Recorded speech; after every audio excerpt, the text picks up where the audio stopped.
Hello, and welcome to another episode of Accessibility. I'm your host Laura. I'm an animated depiction of a white woman with bright blue hair, shaved on one side, wearing a black leather jacket, a black t-shirt and black jeans. The very first episode of Accessibility, back before this was a weekly recurring segment with its own series name, was published 3 years ago, in early January of 2020.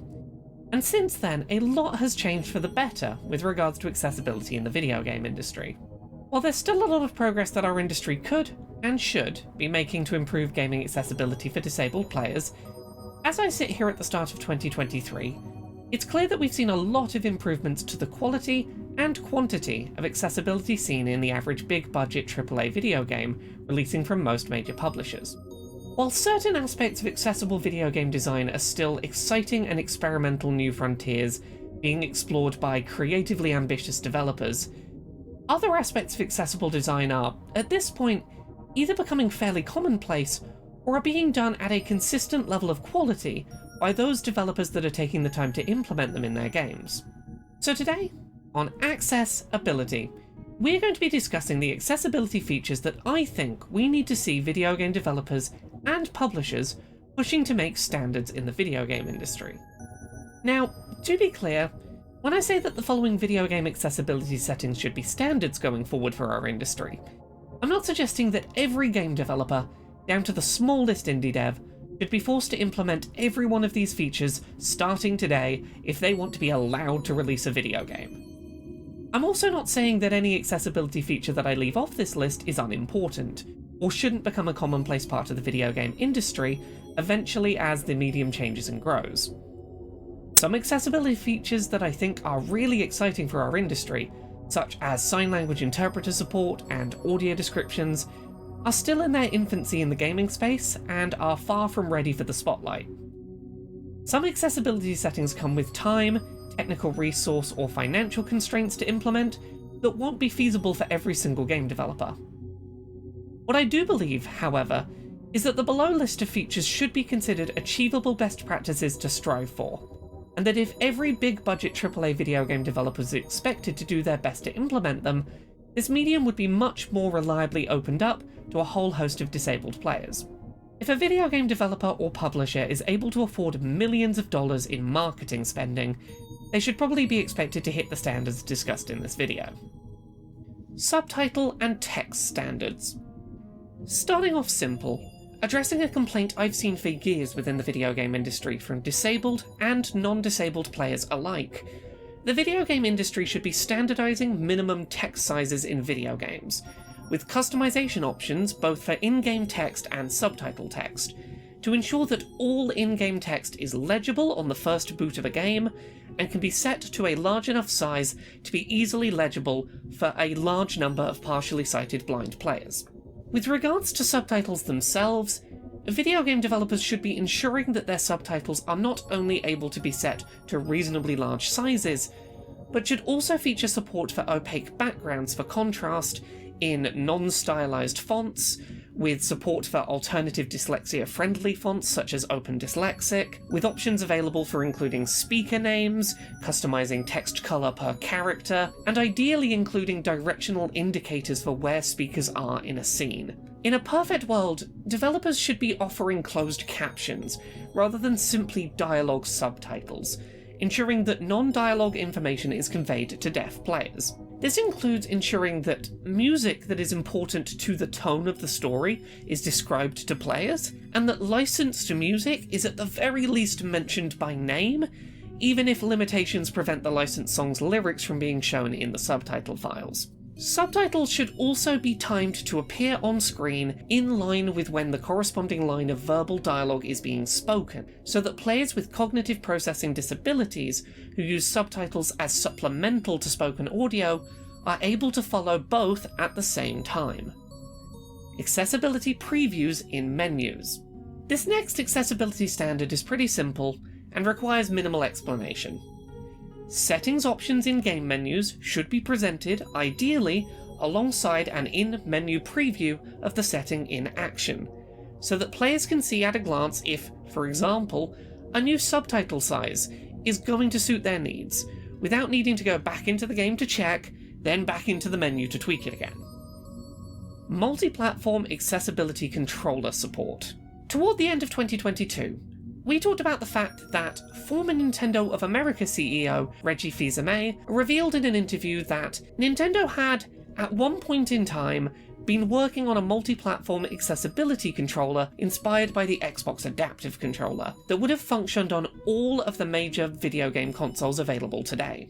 As much as I love the Xbox Adaptive Controller, it's only officially supported for use on Xbox and PC. The Switch has the Hori Flex accessibility controller, which supports many of the same peripherals, but is expensive and Japan exclusive. And the PS5 has no equivalent modular controller of its own at all. Sorry for the interruption, future Laura here.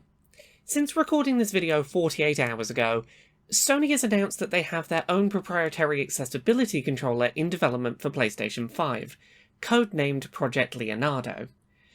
The controller will support the same 3.5mm switches as its competitors, but features a split design and built-in large analog stick replacements. The controller features several large buttons, arranged in a circle, which can be customized in layout and function, including assigning macro functions to a single input. While I'm not going to go into huge depth on this new controller today, look forward to a future video where I go into a bit more depth on the topic. While it is great that we've got confirmation of an official accessibility controller coming to PS5, this news does unfortunately suggest that we won't be seeing a standardized multi-platform controller anytime soon, and players will be expected to purchase different accessibility controllers for each console they own. Thankfully, 3.5mm peripherals will be able to be shared between all three of the major accessibility options for the major consoles. While charities such as Special Effect exist and do great work creating custom controllers, right now we have a video game industry where accessibility-focused video game controllers are, while more affordable and accessible than they used to be, still a pricey additional expense for disabled players that cannot be reused across consoles. Whether we see a third-party company like Hori develop a controller that perhaps has a switch to put it into different console connection modes, or one of the major console manufacturers negotiates letting players use an existing controller across all three major consoles, cross-platform accessibility controller support for a single modular controller base is a step the industry feels overdue in taking. High contrast mode. Originally introduced to mainstream audiences in The Last of Us Part 2, high contrast mode is a wonderful feature that's hugely impactful for partially sighted blind players, as well as those with conditions such as ADHD or autism who lose track of details within visual clutter. While previously the near-exclusive domain of PlayStation first-party titles, 2022 saw the release of the rebooted Saints Row, which featured its own custom implementation of the feature. Sony doesn't own the concept of high contrast modes in video games, and the sooner that we see every major video game developer and publisher start adopting this technology, the better. This is one of the best accessibility features available to disabled gamers today, and deserves to be placed on any list of future industry standards. Co-pilot mode. In a similar vein to high contrast mode, co-pilot mode is a system-level Xbox feature where two controllers can be registered as a single user, allowing for both devices to control the same character. This allows for controls to be split into more comfortable positions, an accessibility controller to be used in conjunction with a regular controller, or for a second player to assist with in-game actions that would otherwise be a barrier to progression. 2022 saw co-pilot mode implemented outside of Xbox, with the mode appearing in PlayStation-exclusive title Horizon Forbidden West, showing that Xbox doesn't exclusively own the feature. Hi, future Laura back again. While Sony's Project Leonardo announcement press release suggests that players will be able to use multiple accessibility controllers in conjunction with a DualSense as a single virtual controller, similar to co-pilot mode on Xbox, it's currently unclear if they also plan to support using two DualSenses this way on a system level, for players not purchasing the new accessibility controller itself. It does seem like, to some degree, Horizon Forbidden West was a test case for co-pilot mode support on PS5, and demonstrates the console is capable of supporting the use of two DualSense controllers as a single virtual controller. So hopefully we will see this functionality confirmed soon. I really want to see PlayStation and Nintendo catch up with Xbox in this regard, and implement the feature on a system level on their own consoles, as it's an incredibly useful option across the board. Standardized accessibility store tags. Sticking with Xbox for a moment, one of the most important, yet under-discussed accessibility updates this console generation is Xbox's implementation of accessibility tags on the Xbox Store, allowing disabled players to, at a glance, find out which accessibility settings options a game has without having to leave their console dashboard. What makes Xbox's accessibility store tag system so impressive, however, is the way that it functions. Microsoft has quality requirements to receive a tag on the Xbox Store, and that requirement of reaching a quality bar to receive an accessibility tag allows for a degree of consistency and reliability for disabled players. A game on the Xbox Store won't, for example, get the subtitles tag simply for having subtitle support if those subtitles are small, inaccurate, poorly timed, and unable to be customized. It's not enough to have subtitles, you need to have good subtitles to get the subtitle tag. This system of requiring games to reach a set level of accessibility quality to receive these accessibility tags, as well as the presence of the tags themselves on the store pages for games, allows Xbox players to find out if a game's going to be likely to be playable for them before purchase, without having to go onto Google and look for an accessibility review that hopefully mentions the piece of information being searched for. In terms of the role the tag system plays in informing disabled players about settings they'll have access to, and encouraging quality of execution from third-party developers, I think that the system is nothing but a positive, and should really be adopted sooner rather than later by PlayStation and Nintendo on their own storefronts. Accessibility setting announcements. On a similar topic, while we've seen increasing numbers of games released by companies such as Sony detailing their accessibility settings at some point ahead of a game's release date, and providing early review copies to accessibility-focused critics for pre-release reviews, accessibility settings reveals are still often treated by major video game studios and publishers the same as any other hype-building marketing reveals, doled out by PR close to release, long after they've been locked in by the development team. Accessibility setting support is not the same as other gameplay features, and should not be held back by PR in the same way. Knowing what accessibility settings a game contains determines whether a disabled player is going to be able to play certain video games, and the earlier that information is known, the sooner a disabled player knows if they should get excited to play the game too, or be aware that a game isn't going to be playable by them. The video game industry needs to standardize announcing accessibility settings ahead of release, and not holding that information back until the last moment before a game is out. Accessible packaging. Another quick and simple one. One of the best things about receiving the Xbox Series X for review a couple of years back, for me, was seeing the steps that Xbox had taken toward making the console's packaging more accessible to more people. From large stickers on the box featuring an unsealed edge tab for more easy gripping, to a minimizing of things like twist ties used inside the box, thoughtfulness in packaging design went a long way to making the new generation Xbox console more approachable. That kind of accessibility thoughtful design is important and should really be an industry standard. Colorblind support. I talked about this 3 years ago in my very first accessibility focused video, but it bears repeating. We know that there are a handful of common types of colorblindness. It's not that hard to check whether your game is accessible to players who are colorblind, and either tweak your core visual design, or create a settings option that applies different colours to certain elements, and check if that new design is friendly to colorblind users. Controller remapping. Another quick and overdue suggestion: every video game should at this point be allowing players to customise their controls, and remap which buttons control which functions in a game. We are thankfully in an age where most video game consoles have system-level button remapping, but per-game remapping options are still important for cases where a single game requires its own unique remap to be accessible, or for players whose remapping needs vary on a per-game basis. This should really be a standard by now. Accessibility on first boot.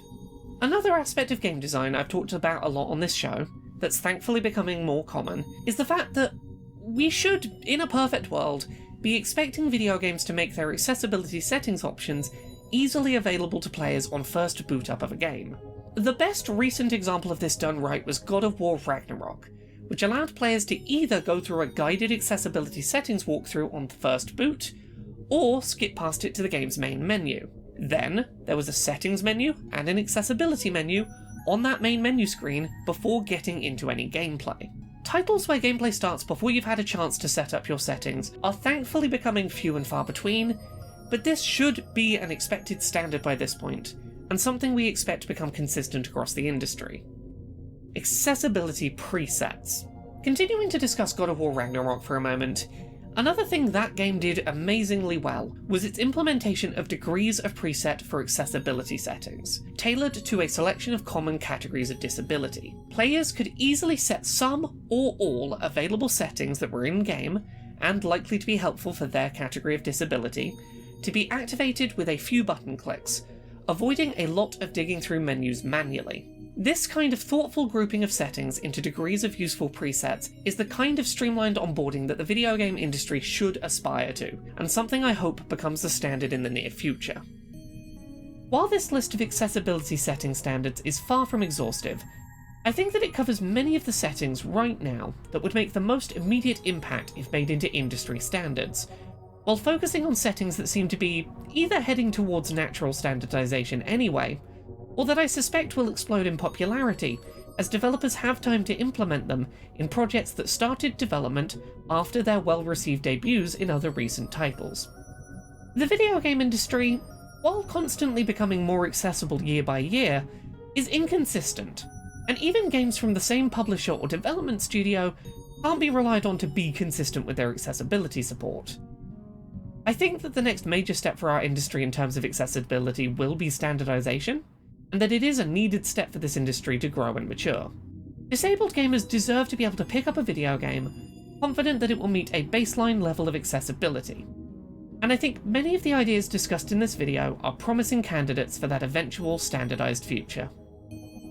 Thank you so much to this month's Patreon backers who help make this show possible. You can support the show and everything I do at patreon.com/LauraKBuzz.